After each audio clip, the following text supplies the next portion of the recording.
Mampanin Buhari ho adwiri no wɔawarefoɔ bi a wɔatwa wɔn tiri no ho.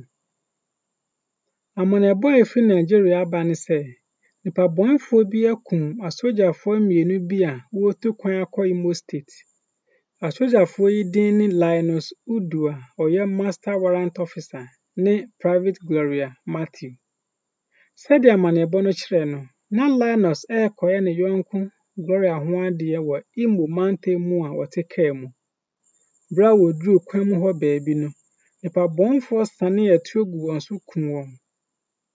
Wɔtwa wɔn ti ne wɔn nipadua kwa ahodoɔ bi nso. Awerɛhosɛm yi ama Nigeria Mampanin Muhammadu Buhari Akasa. Ɔdaa no adi sɛ ne ho adwiri no paa wɔ akakabensɛm yi ho. Wɔaka akyerɛ Nigeria asraafoɔ sɛ wɔnyɛ deɛ wɔbɛtumi biara nhwehwɛ awudifoɔ no.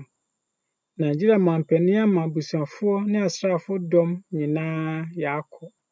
Nigeria mpanyinfoɔ abɔ Biafra mateme ho kuo soboɔ wɔ Hwehwɛ a akɔ so yi ho. Nanso, ekuo no kyerɛ sɛ wɔnnim deɛ asie no ho hwee. Nansa yi, sɛ wokɔ Nigeria anafoɔ apuei fam mu a, nipabɔnefoɔ atu wɔn ani asi asraafoɔ so ɛreyɛ wɔn basabasa.